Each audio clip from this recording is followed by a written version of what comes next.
I often reflect on luck. In particular, I have a whole belief now that without luck you won't be successful, and that's why I've started a podcast show about it. But a lot of people ask me if luck is a skill, as I'm suggesting, what is the process for being lucky? And so it's complicated because I actually think there's two types of luck and the dictionary needs to be updated. There is the luck that's in the dictionary, which is that random luck.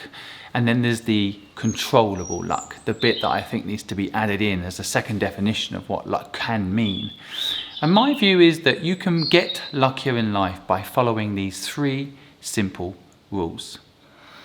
The first is really about exercising and working your risk muscle. I think that risk is in fact, as I say, a muscle in the brain that you need to work out and you need to push to the limits. Risk and fear for me are linked, and fear is something quite often that literally people fear. And you always hear this concept of push through fear, but I actually think that it's really about embracing fear, seeing fear as an asset in your life. Fear ultimately was given to us as a skill, as something that we can use to fight in a difficult situation, to survive, to be scared of a lion coming towards us and find the adrenaline to outthink it, to outmaneuver that lion and survive and live on. So fear was given to us as a gift. So now when I feel fear, I embrace it. I use it as an opportunity to pick up the pace, to push through something difficult and survive. And so I think you should embrace fear, push aside panic, and learn to increase your appetite for not only fear, but risk. And for me, this is one of three things you need to do to ensure success. You need to be willing to risk it all. You need to love risk. Now, I know it's counterintuitive for a lot of people. You know, there's quite a lot of interesting ways of looking at how fear plays on our subconscious. So, for example, there was a study done within the marketing arena where if you do a campaign that says, if you use our service, you will save £1. And then they did a second campaign that said, did you know you're losing £1 by not using our service? And people were more interested in the second statement than they were the first statement. And the reason being that the sense of loss is not as painful as the sense of gain. And so for a lot of people, they just will not take risk. They would rather have a benefit than a loss. And so they don't embrace risk because it's seen as a potential loss. And the upside isn't understood unless you've been through it like I have, and then I can explain it to you with confidence that actually fear is an asset and having risk appetite will increase your chances of luck. The second way that you can increase your chances of luck, in my view, is a very simple word maybe that sums it up, and that is persistence. Now, I have seen this time and time again in every single business I've invested in and every single business I've started myself, where the founders are persistent and where I have been persistent. That's where the success has really come from. So my agency Fluid, which I started in 2001 and sold to PwC in 2016. So that's 15 years of persistence. Now, there was a lot of people that helped make that business successful. Although I was the co-founder, without those people in the business, it wouldn't have been successful. But I had to be persistent in my pursuit of enthusiastic belief in that business, which in turn created the people in the company to feel the same way.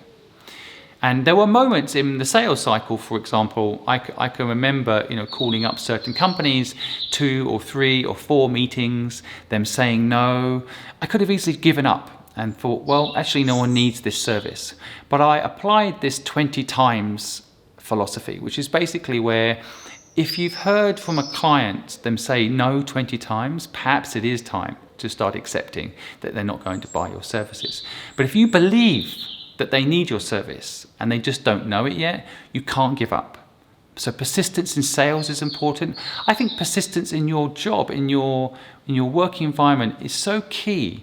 to increasing your chances of luck. And that luck is what's going to ensure that you make it. Again, I just want to reiterate, without luck, I'm 100% sure you won't be successful. So this is all about how to increase your luck. So the first 2 points, just to reiterate, risk appetite is very important. Second, persistence, perseverance is key. And then the third element, which I think increases your chances of being lucky tenfold, and again, this has been proven, this isn't just my belief. The third element is understanding your destination. So many people don't actually really get to grips with where they're going with their lives, where they're going with their business. So often people just do what they love, but they don't necessarily have a destination where they're taking the business, or they have a business idea and they maybe base it on numbers only where they want it to go, as opposed to imagining what they see in their future. So I know myself that I pretty much imagined when the time was right that my agency business got bought by someone else. And because I imagined what that life would be like, where maybe I could retire if I wanted and I didn't have to work so hard anymore, I imagined it. I believed it was very possible because I believed I had a good company and I knew if I spoke to the right people, they'd want to buy it. So I first imagined it and then I started working towards it. And so I almost manifested that luck. Now, that's my belief. There are a lot of people that have also written about this and talked about this. And so these thoughts I have are part I've taken from other people's insights as well as my own experiences to bring these 3 points together for you. So I will credit other people that have similar philosophies in the comments of this post. But I want you guys to understand what I mean when I say luck is a skill.